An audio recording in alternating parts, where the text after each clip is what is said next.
pastor Néstor Blanco de Venezuela, que está con nosotros.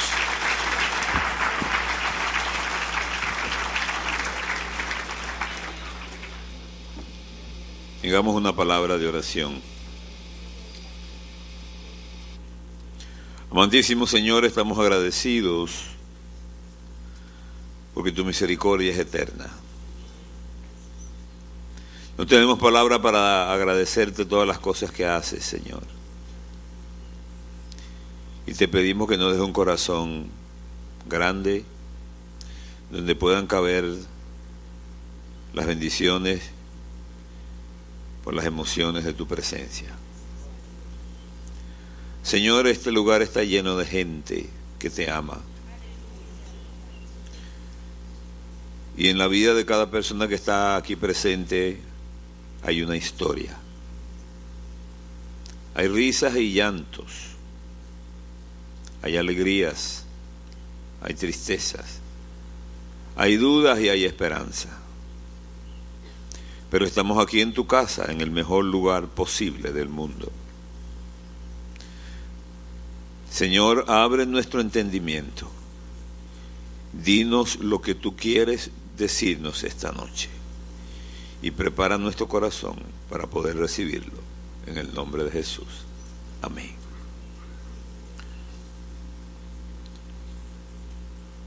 Cuando hablamos de oración, la idea que la gente tiene es de petición. Y eso está bien, pero eso no es todo lo que es oración. Sería muy triste que redujéramos la oración a una simple petición. Cuando empecé a trabajar focalizadamente en el área de la oración, empecé a estudiar la vida de los hombres que cambiaron la historia de la iglesia. Digamos, en los últimos 500 años. Estudié la vida de Lutero, de Jonathan Edwards, de Spurgeon, de Wesley, de Bunce, de Savonarola, de Juan Knox, Juan Bunyan. Los llamamos los generales de Dios, los grandes hombres de Dios. Y cuando estudiamos en su vida privada, entonces descubrimos que eran hombres que vivían en la presencia de Dios en oración. Por ejemplo, Jerónimo Savonarola, que es un prerreformista, vivía en Florencia. La gente lo esperaba desde las 12 de la noche. Estaban haciendo fila en la catedral de Florencia. Savonarola llegaba a las 9 de la mañana. Y cuando comenzaba a predicar, esa gente que estaba desde las 12 de la noche haciendo fila, empezaban a llorar. Y empezaban a quemar las brujerías, la pornografía. Y una vez hicieron una pila de 20 metros y lo quemaron en el centro de Florencia. Y la gente decía, ¿qué tiene ese hombre? ¿Por qué cuando él predica la gente llora? La gente se quebranta, la gente se convierte. ¿Qué era lo que tenía? Bueno, lo que tenía era que se la pasaba orando en la presencia de Dios. Y bañaba con lágrimas las escalinatas del sitio donde oraba. Cuando Wesley era un joven saliendo de la adolescencia en la Inglaterra victoriana, los pastores llegaban fumando grandes tabacos a las iglesias. Algunos llegaban borrachos y decían, bueno, nosotros no nos emborrachamos en la iglesia. Como si el problema es el lugar donde uno se emborracha. Pero decían eso. Y eso lo veía Wesley. Y él decía, esta es una caricatura, esta no puede ser la iglesia. Pero como era un joven saliendo de la adolescencia, no tenía respuesta para eso. Y entonces se metía con su hermano Carlos en un cuarto en la Universidad de Oxford. Y lo único que hacían era orar. Cuando usted sienta que no puede hacer nada, es el momento de orar. Y empezaron a orar. Dios cambió su vida de tal manera. Tuvieron tales experiencias con Dios. Él, su hermano y Jonathan Edwards, que cambiaron a Inglaterra. Obviamente lo sacaron de las iglesias. Porque si te atreves a decir la verdad, vas a tener problemas. Lo sacaron de las iglesias, no lo dejaban predicar en la iglesia. Y Orlando Boyer, el historiador, dice que la gente que se reunía en la calle para escuchar a Wesley no cabía en todas las iglesias de Londres. Estaban llenos del poder del Espíritu Santo. Pero pasaban horas enteras en la presencia de Dios, orando.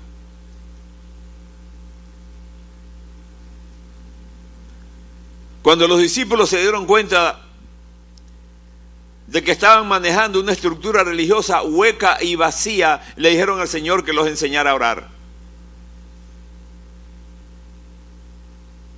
Se dieron cuenta de que lo que tenían era una estructura religiosa. Era una repitencia de palabras y de cosas, de actitudes, de posturas. Pero vieron a Jesús orando y se dieron cuenta que Jesús funcionaba en una dimensión nueva. La dimensión de la presencia de Dios. La dimensión de la oración. Y dijimos esta mañana que Jesús nunca permitió que el notable éxito de su ministerio lo sacara del altar de la presencia de Dios. Una de las más profundas crisis que tiene la iglesia hoy en día y que tiene el liderazgo de hoy es una estampida del altar de la presencia de Dios. Vidas muy comprometidas, agendas sumamente llenas de actividades donde no hay altar, y nos vamos desgastando diariamente. Y llega un momento en que el enemigo toca la puerta y no hay con qué responder. Jesucristo le dijo 3 cosas a los discípulos antes de enseñarlos a orar. Cuando oren no sean como los hipócritas. Estaba hablando de la motivación que nos lleva a orar. Número 2, busquen un momento, un tiempo y un lugar para estar en la presencia de Dios. Necesitamos vida de oración. Y número 3, no le den importancia al discurso de la oración. La oración no depende de las palabras que usted diga. La oración no depende de la importancia del discurso, sino de lo que salga del corazón. Una vez que Cristo le dice esas 3 cosas, todavía no los ha enseñado a orar. Simplemente está llamando la atención para que entiendan que la intención de la oración es algo muy serio. La intención de la oración es más serio que la oración. Y después le dice, vosotros pues oraréis así. Vosotros pues oraréis así. 2 puntos. Y les enseña lo que la tradición evangélica ha llamado el Padre Nuestro. Los cristianos del mundo hemos orado de todas maneras, menos así.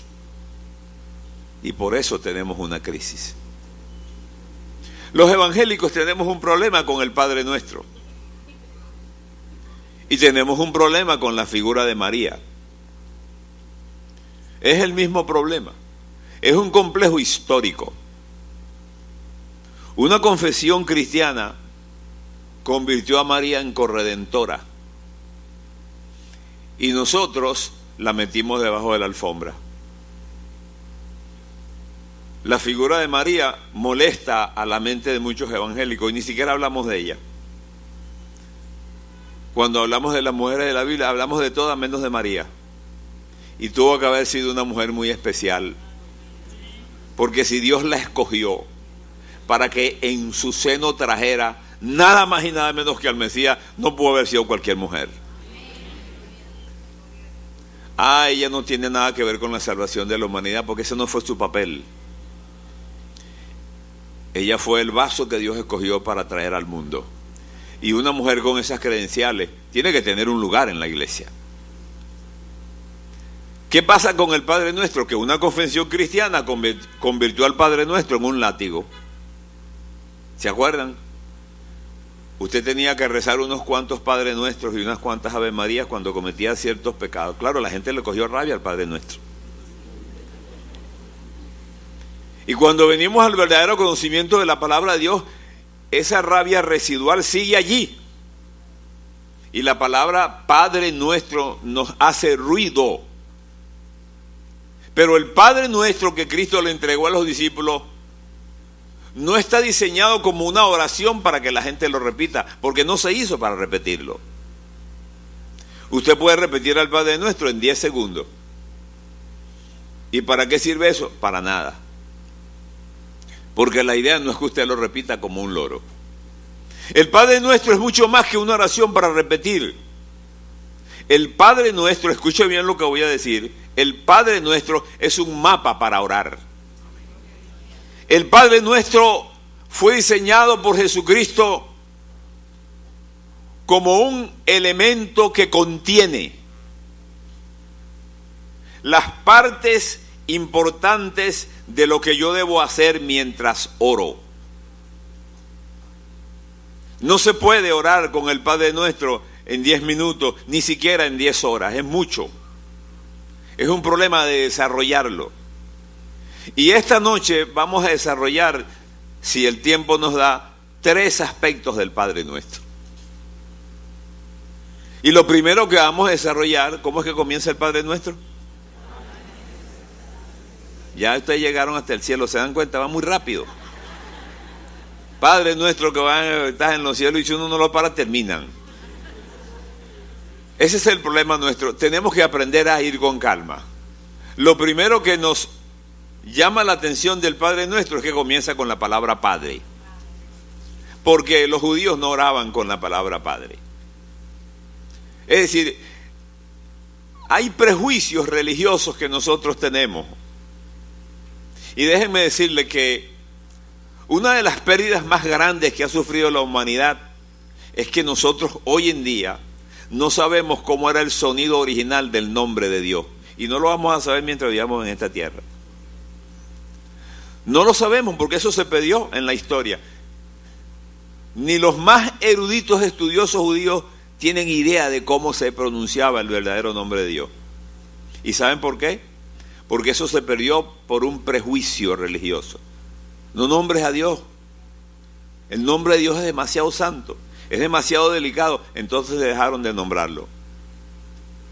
Lo escribían, pero como el hebreo se escribía sin vocales, nos quedaron nada más que las consonantes, que no se pueden pronunciar sin las vocales. Eso no se puede pronunciar.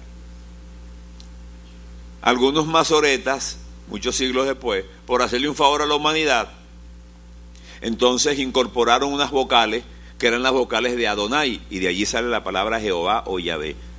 Pero no hay ningún original ni ninguna copia antigua donde aparezca la palabra Jehová o la palabra Yahvé.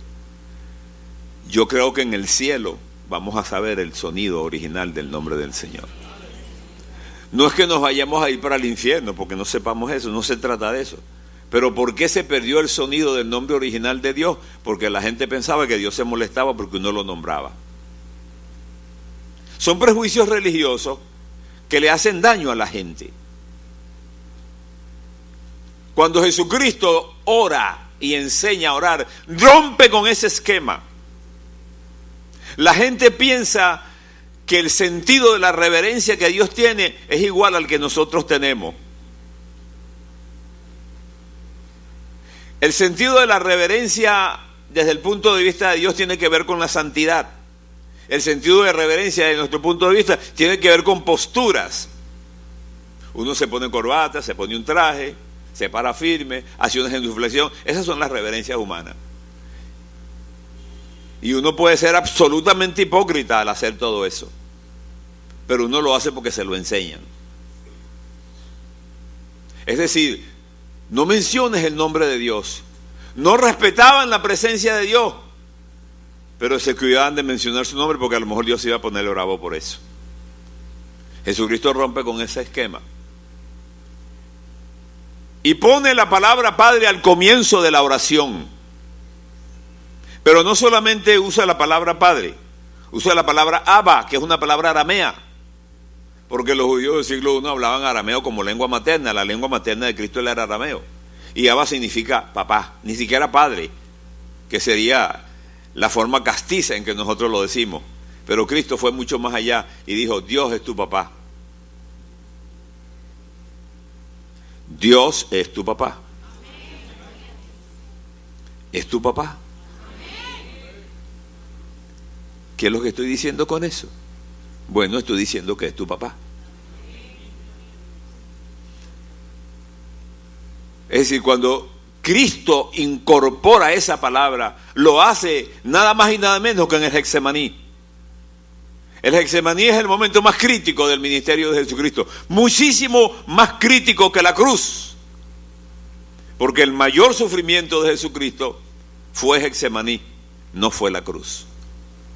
Y ahí en la cruz él usa la palabra Abba, papá. Es decir, lo que Cristo nos está diciendo es, yo quiero que ustedes tengan confianza cuando se acerquen a mí. ¿Por qué? Porque los seres humanos intuitivamente le tenemos miedo a Dios.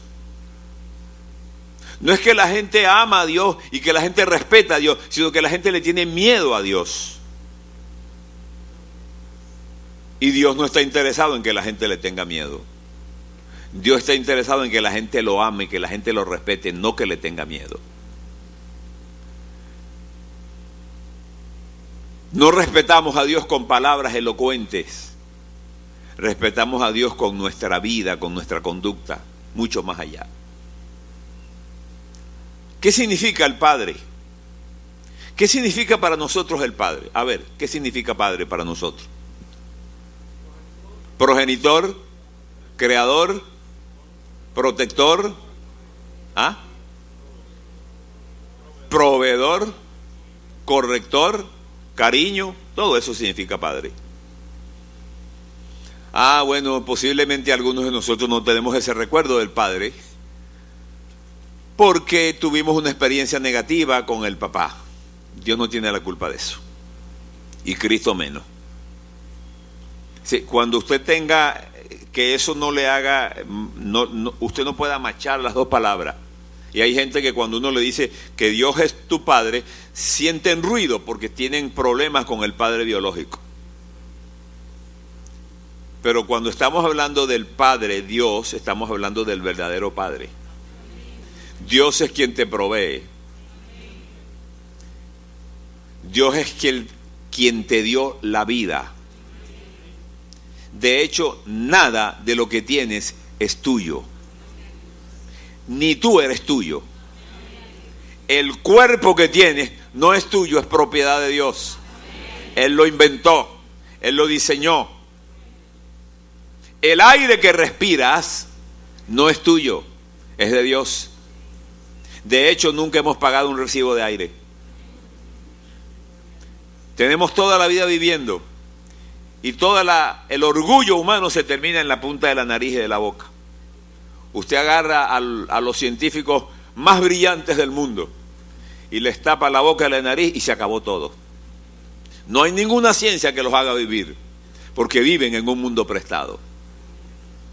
Nosotros vivimos en el mundo de Dios. Él es nuestro papá. Y eso es muy importante. Él nos ama. ¿Puedes pensar en Él como tu papá?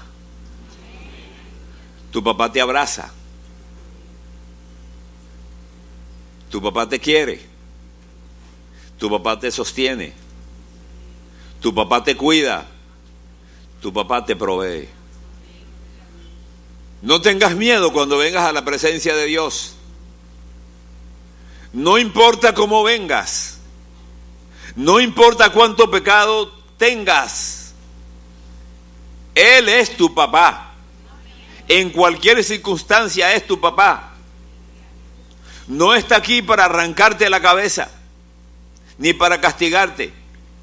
Está aquí en el ámbito de la misericordia. La vida es el ámbito de la misericordia.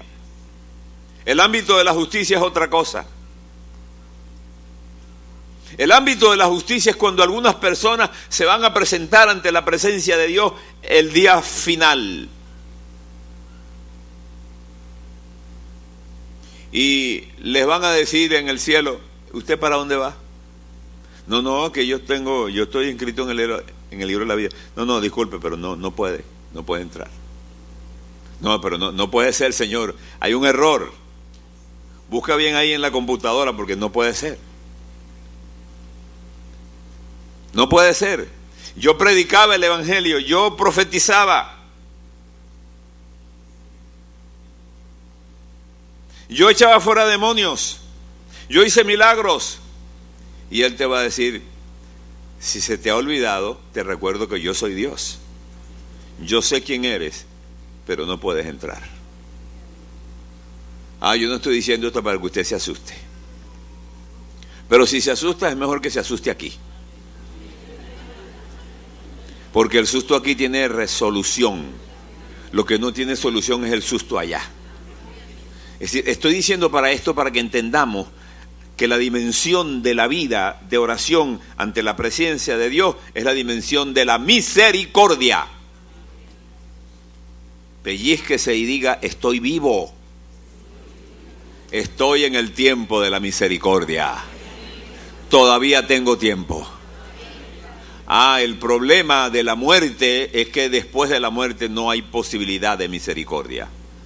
Porque el ámbito de la misericordia es mientras usted está respirando. Después es el ámbito de la justicia. El Padre del Padre nuestro. Es una palabra que el Señor incorpora en la oración. Es un invento de Cristo. Es una modernización de la oración. Es la óptica que tiene Jesús para enseñarnos a entrar en su presencia. Los sabios espirituales que dirigían a Israel le enseñaron al pueblo a tenerle miedo a Dios.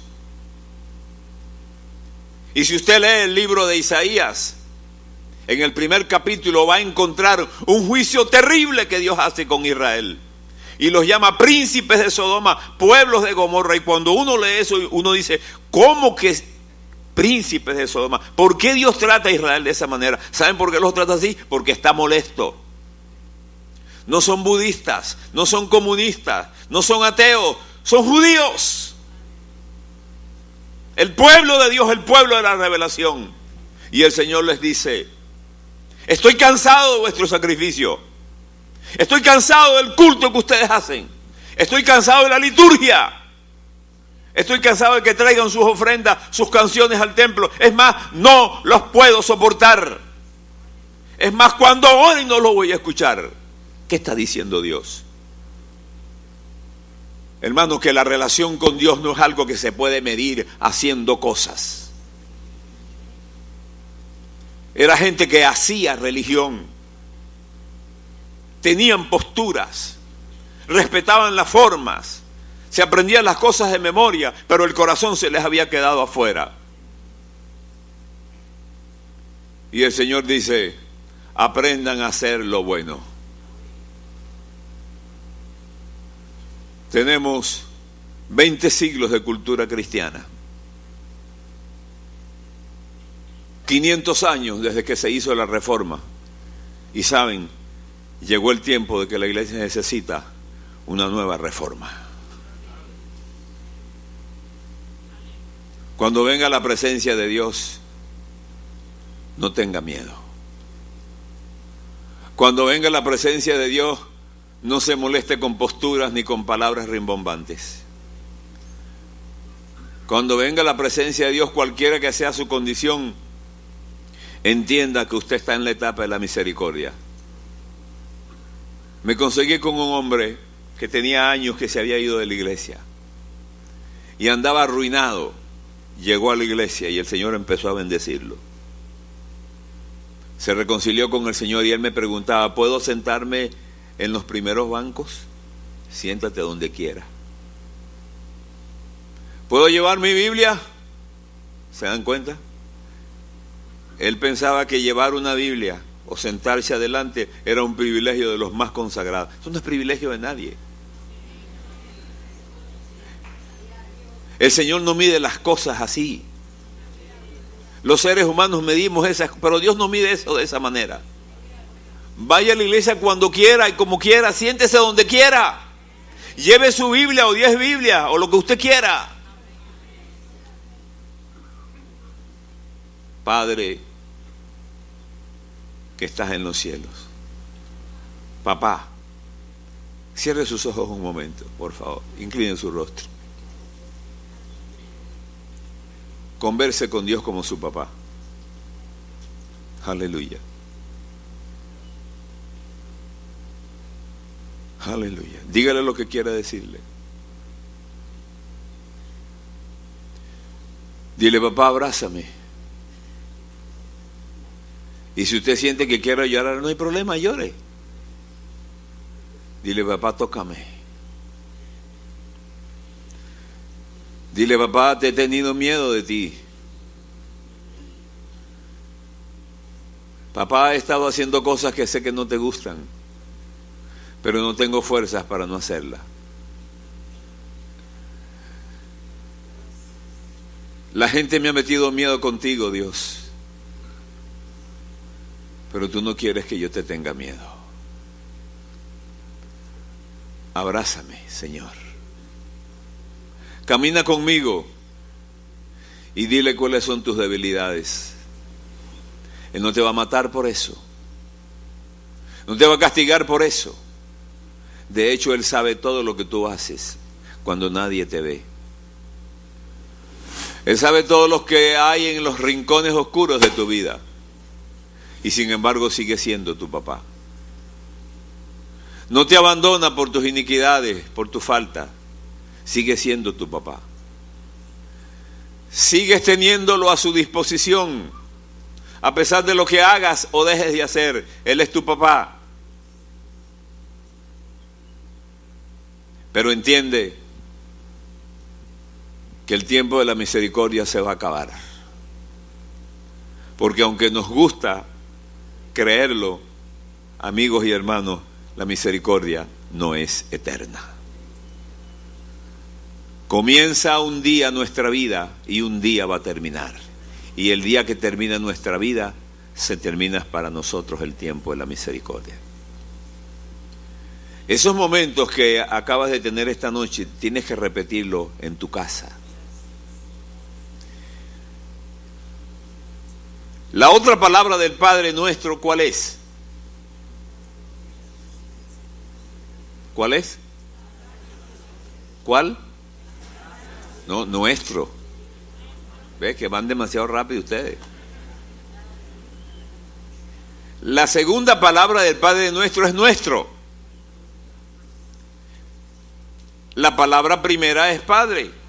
Y es muy lindo, porque yo me acerco a mi papá y Él está allí conmigo y Él me cuida y Él me protege. Pero resulta que ese papá no es papá mío nada más, porque yo no soy hijo único. Él tiene muchos hijos. De hecho, los hijos de Dios son en condominio. Todas las criaturas que nacen a este mundo pueden llegar a Dios en la presencia de Dios en oración. Y desde ese punto de vista, son hijos de Dios. No estoy diciendo que todos los que no son salvos son hijos de Dios desde el punto de vista teológico. Estoy diciendo que desde el punto de vista de la oración, todo el que ora, Dios lo considera un hijo. El publicano vino a la presencia de Dios y Dios no le dijo, publicano, disculpa, pero vente el lunes porque tú no has hecho tu profesión de fe. Yo te aviso, al que a mí viene, no importa quién sea, que crea o que no crea, no le echo fuera. Si vienes a la presencia de Dios, Dios te toca. ¿Por qué la palabra nuestro? Porque la palabra nuestro es una palabra que tiene que ver con relaciones. Y nosotros con las relaciones tenemos muchos problemas. Porque hay gente que nos cae mal. ¿Se dan cuenta? Hay gente que uno la mira y dice, esa persona me cae mal. ¿Por qué? Bueno, porque me cae mal. Y como me cae mal, pues la trato mal. Somos así los seres humanos. Dios es el papá mío y es el papá de la persona a quien yo odio. ¿Oyó eso?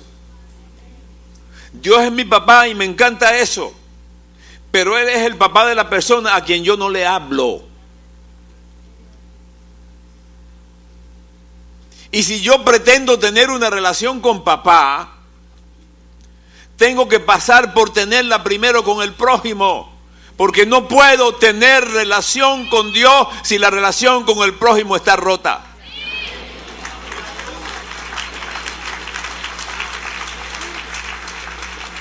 La gente no se da cuenta que eso es el Padre Nuestro. Eso es parte del significado de la palabra nuestro. Déjeme hacerle una pregunta. No la responde en voz alta, respóndasela usted ahí. ¿Hay alguna persona con quien usted tiene una relación rota? ¿Hay una persona que usted no le habla? ¿O que no le habla a esa persona a usted? ¿O usted no le habla a esa persona? ¿Hay una persona a quien usted le tiene rabia? ¿Se ha encontrado usted como cristiano con una persona en la calle que cuando usted la mira, usted se hace el loco? Y se cambia de acera. ¿Le ha pasado eso? Déjeme decirle, eso tiene que resolverlo usted. No la persona, usted. ¿Se dan cuenta del problema del Padre Nuestro? La gente que cree que el Padre Nuestro es agua con azúcar. No, hermano, eso no es agua con azúcar. Eso es muy serio. Nuestro significa propiedad común. Si Él es mi papá, es papá de todo el ser humano, de todo ser humano que quiera buscarle. Y cuando yo vengo a la presencia de Dios, yo tengo primero que resolver el problema que tengo con cualquier ser humano. Y en eso la palabra de Dios es absolutamente clara. Si traes tu ofrenda al altar. Es una expresión de Jesucristo. Saben, Jesucristo hizo cosas impresionantes. Vino y dijo, ¿qué dice la ley? Bueno, la ley dice tal, yo digo. Se acabó. ¿Qué dice la ley? Bueno, la ley dice ojo por ojo y diente por diente. No, Señor, perdona a tu enemigo. ¿Cómo? Perdónalo. Pero no, pues, ese es lo que yo digo. Un salto a la revelación. Miren lo que Cristo dijo. Si vienes al altar a traer tu ofrenda. Y Cristo está utilizando la figura de la ofrenda porque es la figura que maneja el judío del Nuevo Testamento. La ofrenda que se trae al altar. El sacrificio que se trae al altar. Porque dentro de una teología perentoria, la ley es nuestro ayo para traernos a Cristo.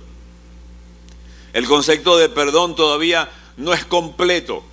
Es un perdón mediatizado que pasa a través de la figura de un cordero, de un palomino o de un buey, que hay que quemarlo, sacrificarlo en el altar. Cuando Cristo muere, siendo hombre puro y sin pecado, ya no hay que traer más sacrificio porque Él es el Cordero de Dios. Pero utiliza la figura. Si traes tu ofrenda al altar y nosotros en la gracia seguimos trayendo ofrendas al altar, ¿o no? ¿Cuáles son las ofrendas que traemos al altar? A ver. Diezmos, ofrendas, primicias, ¿qué más? Talentos, ministerios, somos músicos, somos cantantes, somos administradores, somos ujieres, ancianos, ministros, somos el ministerio del altar. Es decir, todo lo que empuja el barco del reino de los cielos es la ofrenda que yo traigo al altar. Y miren lo que dice Cristo. Si traes tu ofrenda al altar, y eso lo dice el Sermón del Monte, que es el discurso más profundo que hay en toda la Biblia. Capítulo 5, 6 y 7 de Mateo. Si traes tu ofrenda al altar, y ahí ¿te acuerdas de qué? ¿Cómo? ¿De qué? No, de que tienes no. De que tu hermano tiene algo contra ti, es al revés. O sea, es más seria la cosa. No es que tú tienes un problema con tu hermano, es que tu hermano tiene algo contra ti y a lo mejor tiene razón de tenerlo. Si en el proceso de ofrendar, de predicar, de evangelizar, de diezmar, de lo que sea, te acuerdas de que hay una relación rota, porque tú la rompiste o porque la rompió el otro, no importa. No importa si el que la rompió es impío, no importa si no conoce a Cristo, no importa. El que está trayendo la ofrenda eres tú. Y dice el Señor, deja allí tu ofrenda. Y el verbo deja está en modo imperativo, es una orden de Dios. Déjalo porque no es importante eso en este momento.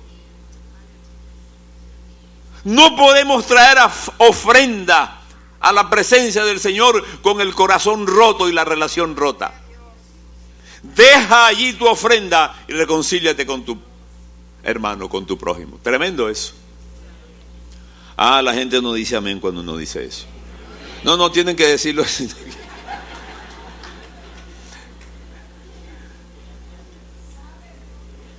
Esas son las cosas que a la gente no les gusta. A la gente le gusta que uno diga quién vive y a su nombre gloria. Estamos hablando de otra cosa. Estamos hablando de doctrina, de revelaciones de la palabra de Dios, que corrigen nuestra vida. ¿Tiene conflictos usted con alguien? Saben, yo tuve un conflicto con una señora en el edificio, porque éramos de la junta de condominio. Y ella dijo unas cosas de mí que no me gustaron y no eran ciertas y a mí me molestó. Y como yo no soy un ángel, soy un hombre, me molesté. Y me defendí escribiendo en la cartelera algunas cosas. Y pues ella se molestó más. Y dejamos de hablarnos. El problema es que yo soy un predicador del evangelio. Ella no tiene conocimiento de la palabra de Dios. Ella fue la que comenzó el lío. Pero yo no le puedo decir, Señor, ella fue la que comenzó. El Señor te va a decir, yo no te estoy preguntando quién comenzó. Hay una relación rota y tú tienes que resolverla. Bueno, a veces nos encontramos en el ascensor y ella miraba para el techo y yo para el piso. Difícil eso, ¿no? Y yo sentía una angustia por eso, porque sabía que yo tenía que resolver la situación. Y yo le decía, Señor, yo voy a hablar con ella, Señor, ayúdame, pero se me olvidaba que yo había orado y me lo volví a encontrar. Caramba, ¿qué hago ahora? No estaba preparado. Y me empezó a dar pena con el Señor. Y un día le dije, Señor, pónmela en la puerta del ascensor. Y el Señor me la puso, pero se me olvidó otra vez. Y no le pedí perdón. Y le dije, ay, Señor, qué pena. Bueno, Señor, pónmela en la puerta del edificio. Y me la puso un día en la puerta del edificio. Y cuando la vi dije, ay, Dios mío, ahí está la señora. Qué cosa tan incómoda, ¿verdad? Pero ya no podía decir nada porque... Entonces le dije, ¿tienes un minuto? Y me dijo, ¿para qué? Casi me muerde la señora. Y le dije, para hablar contigo y pedirte perdón. Cuando le dije pedirte perdón, la cara de aquella mujer era un poema, hermano. Entonces me dijo, ¿pero para qué? Si tú eres una persona chévere. Qué tremendo es el perdón.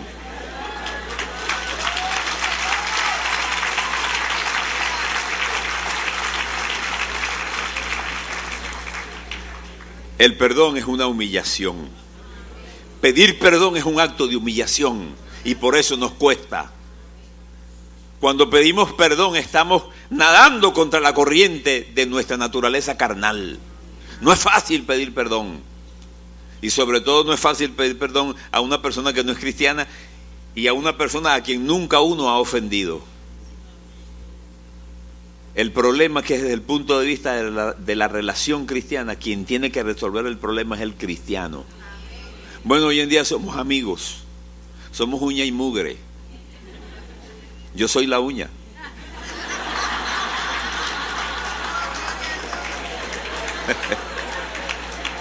Somos amigos de verdad. Somos amigos. Una palabra simplemente aflojó todas aquellas tuercas. Ese es el problema del nuestro. Ahora te voy a pedir que hagas un ejercicio.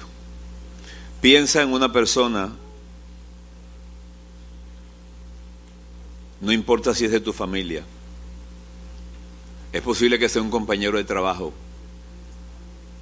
un exnovio, exnovia, esposo, esposa o algún ex, un vecino, quien sea, que te tiene la vida hecha a cuadritos, que cada vez que piensas en él sientes que la boca se te pone amarga. Tienes tanta rabia que hasta el nombre se te olvida. Tienes tanta rabia por lo que esa persona te hizo que quisieras que su vida terminara sobre la faz de la tierra. Tienes tanta rabia que si algún día te dijeran que fulano de tal murió, te sonreirías para adentro y dirías: el Señor hizo justicia. ¿Quiere que te diga algo? No es fácil amar a esa persona, pero Cristo murió por esa persona. Cristo murió por la persona que te hizo daño. Cristo murió por la persona que te arruinó la vida. Cristo ama a esa persona que te quitó un dinero y nunca te pagó.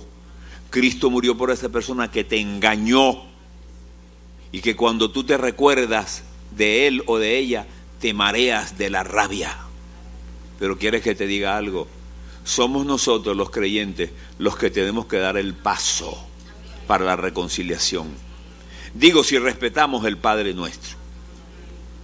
Porque Cristo no inventó el Padre Nuestro para que nosotros lo repitiéramos como loro. El Padre Nuestro es una composición teológica de lo que contiene la oración. Y la oración, desde el punto de vista del Padre Nuestro, escucha bien lo que te voy a decir, es una revisión de la vida. Cuando estamos orando el Padre Nuestro, lo que estamos es revisando nuestra relación con Dios en cada una de esas áreas. El área del nuestro. El área del nuestro no se resuelve fácilmente. Y como no se puede resolver fácilmente, para eso es la oración. Yo no te estoy diciendo que salgas aquí feliz y alegre a pedirle perdón a la gente si no sientes eso. No estoy hablando de actos hipócritas. No es que le vas a decir, yo te perdono, y tú sabes que no lo estás perdonando nada. El perdón no se verifica por unas palabras que tú pronuncias. El perdón es mucho más que eso. El perdón es no tomar en cuenta la ofensa. Lo que Cristo hizo por nosotros fue exactamente eso, nos perdonó. Andamos sin esperanza y sin Dios en el mundo. Estamos condenados eternamente, habíamos pecado, somos hijos de Adán, herederos de la miseria y del pecado. La condenación estaba sobre nosotros y Cristo vino y pagó la deuda. Nació como hombre, se embarcó en una aventura humana, vivió como los hombres y vivió sin pecar, que es la única diferencia que Él tiene con nosotros. Y al morir sin pecar, con su muerte vicaria, expiatoria, federal, como dicen algunos teólogos, pagó la deuda de nosotros. Sabe de lo que estamos hablando, porque fue tentado sin pecado y venció la tentación. Si te cuesta entender el acto de ir a pedir perdón, entonces tienes que orarle al Señor. ¿Cuánto tiempo? No sé, el tiempo que sea. Trae ese caso a la presencia de Dios. Si tienes odio contra esa persona, no le digas al Señor que lo amas. Dile, Señor, tengo odio. ¿Sabe, Señor? Tengo ganas de arrancarle la cabeza. Díselo. Si eso es lo que siente, tienes que confesar lo que siente. Tienes que decirle al Señor lo que sientes por esa persona. Y tienes que decirle, Señor, yo siento eso. No lo quiero sentir, pero es lo que siento, Señor. No se lo vas a decir para informarle al Señor, porque el Señor no necesita información. Él lo sabe. Pero la confesión es lo que produce redención. ¿Cuánto tiempo vas a orar? El tiempo que sea. Ponlo en tu lista. Ponlo en primer lugar en tu lista. Y pide al Señor que lo bendiga. Si te atreves, dile, Señor, bendícelo más que a mí.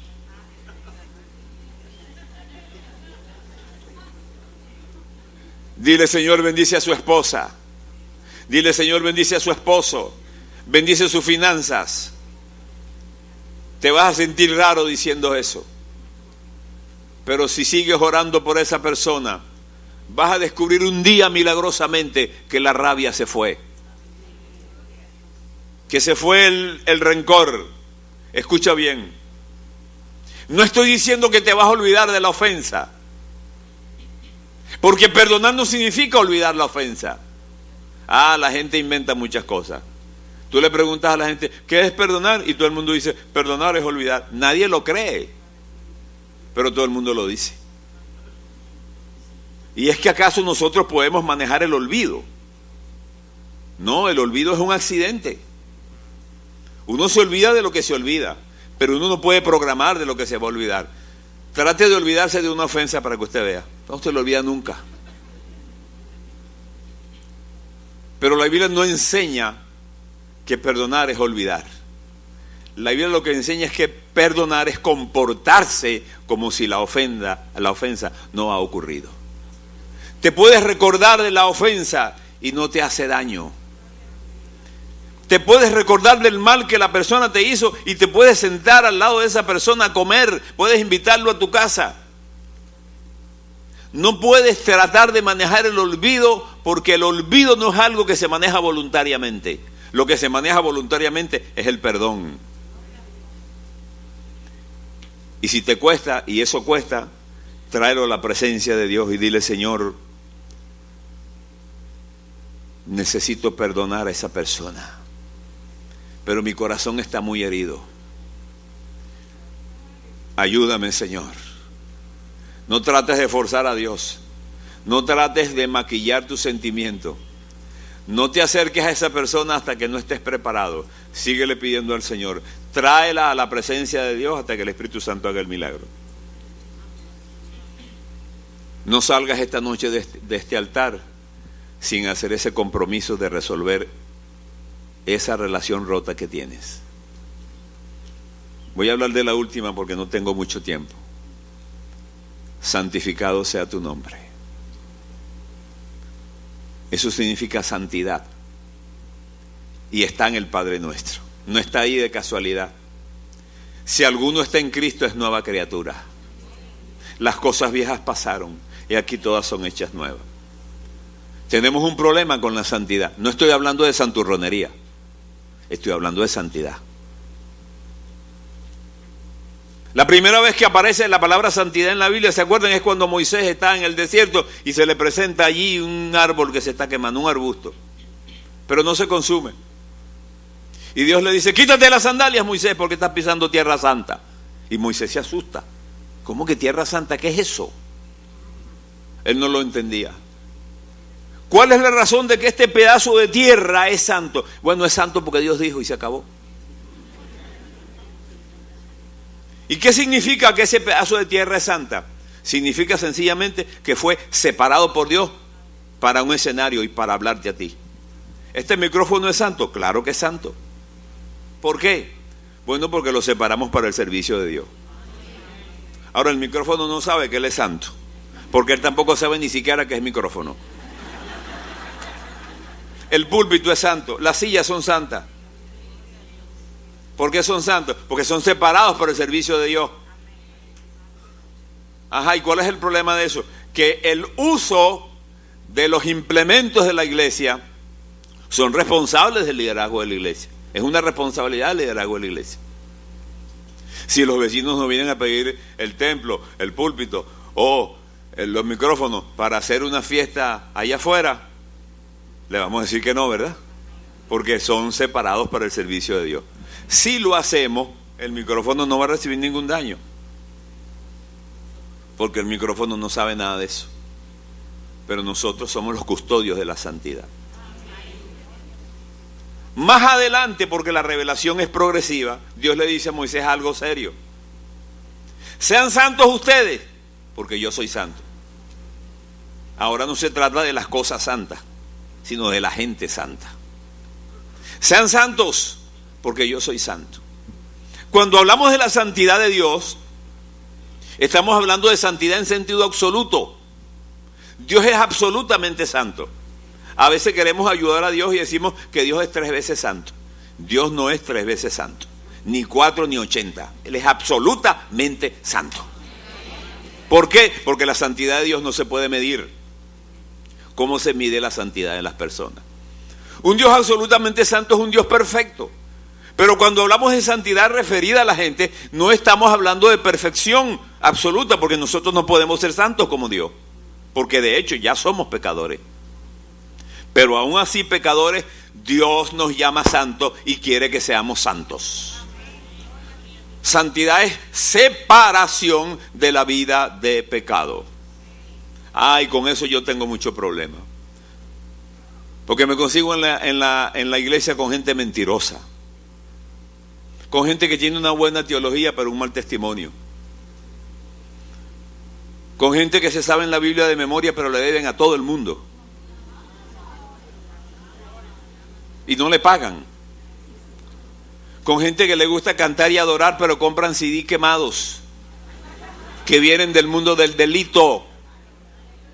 Tengo problemas con eso, me angustia eso, porque son correcciones que tiene que hacer la gente.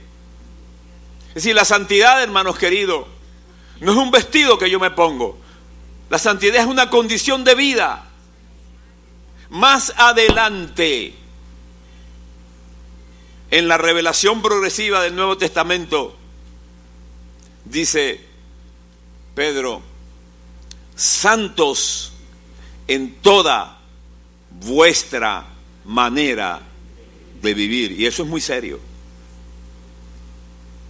Yo puedo ser santo en la iglesia.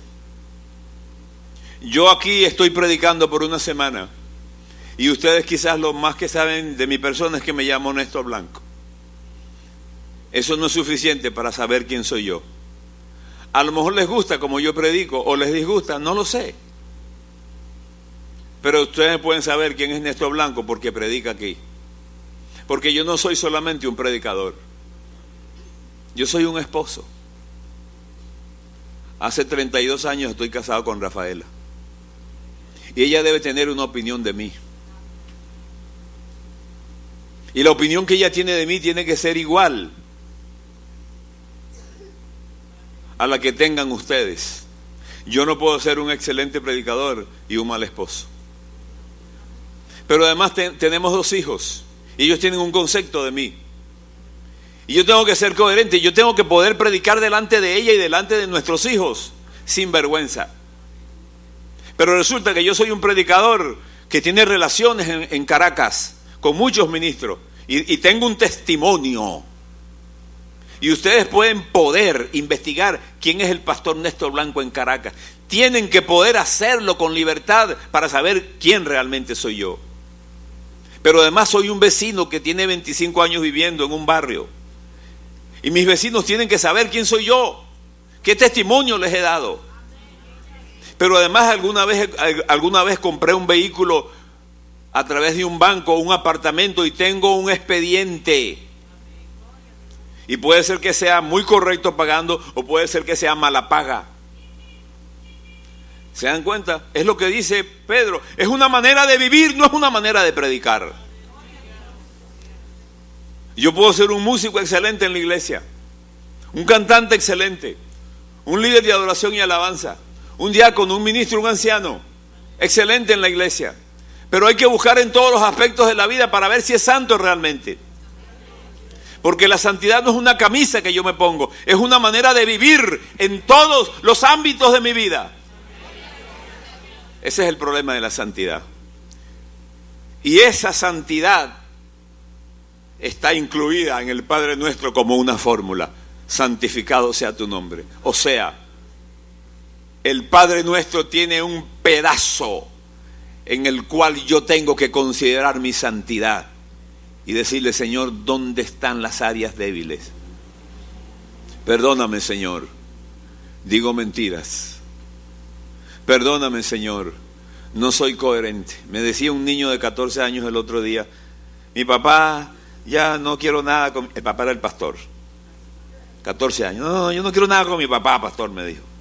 Y yo le pregunto a la mamá: ¿y qué es lo que le pasa a él con el papá? Y la mamá me dijo: ay, pastor.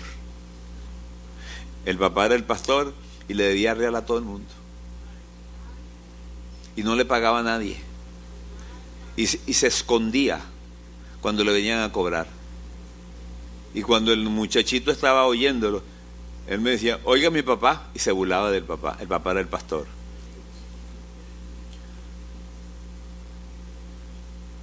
Aleluya.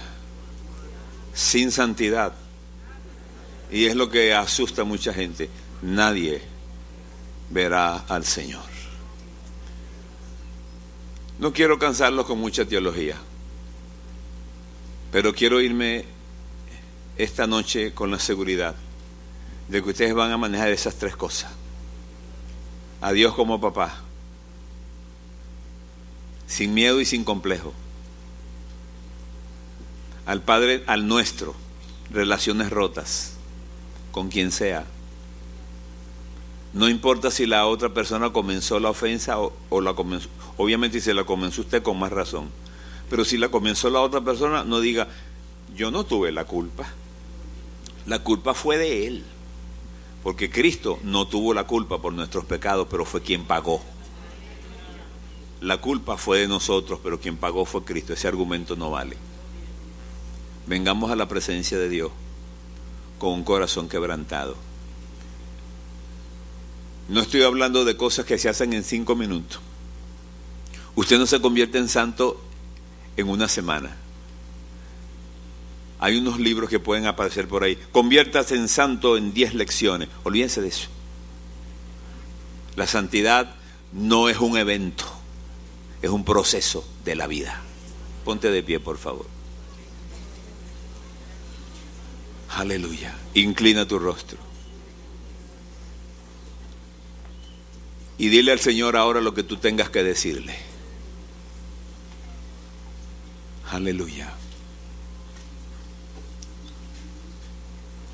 ¿Tienes problema con Él como papá? ¿Le tienes miedo a Dios? ¿Te cuesta entender que Él es tu papá? ¿Sabes? Él es el Rey de Reyes y Señor de Señores. Es el dueño del universo y es tu papá al mismo tiempo. Pero ese papá tuyo es papá de la persona que rompió relaciones contigo o de la persona con quien tú rompiste relaciones. Y quiere que esas relaciones se restituyan. Y la persona que tiene que restituirlo eres tú, porque estás aquí y ahora. ¿Cuánto tiempo te vas a demorar haciendo eso? No importa. Y por último, tienes que considerar tu santidad personal. Y quiero decirte esta noche que es imposible una vida de santidad sin una vida de oración. No hay santidad sin oración. Así que trae tu vida a la presencia del Señor esta noche. Y ese es un proceso que no va a terminar esta noche. Seguirá esta noche y mañana y pasado mañana. Sin apuros, sin prisas. No es una carrera de velocidad, es resistencia. Y trae tu vida al Señor. Confiesa lo que tengas que confesar. Ora el tiempo que sea para que la relación se restituya. y dile al Señor: Señor, yo quiero ser santo, porque no puedo entrar a tu reino sin santidad. Amantísimo Dios, he entregado tu palabra. Señor, es una palabra que no es popular. No es una palabra para aplaudir ni para contentar a la gente, Señor. Es una palabra para pensarla. Es una palabra para preocuparnos. Porque es una palabra que nos prepara para poder entrar en el reino de los cielos. Señor, tú conoces el corazón de cada persona que nos está viendo en este escenario y en todos los escenarios por donde esta voz ha llegado, por todos los medios de comunicación posible por el cual este mensaje está llegando a las personas. Espíritu Santo de Dios, haz el milagro en esas vidas. Produce quebrantamiento de corazón, produce con angustia en el corazón, preocupación, Señor, por estar en tu presencia. Señor, te pedimos que nos perdones por las veces que hemos sido descuidados con nuestra relación contigo. Padre nuestro, santificado sea tu nombre. Entrego cada persona en tus manos. Espíritu Santo, trabaja con ellos a cualquier hora y en cualquier circunstancia, para que sientan que están caminando de tu mano. Que Jehová te bendiga y te guarde. Que Jehová haga resplandecer su rostro sobre ti y tenga de ti misericordia. Que Dios alce a ti su rostro y ponga en ti paz. Aplaudimos la presencia de Dios. Amén.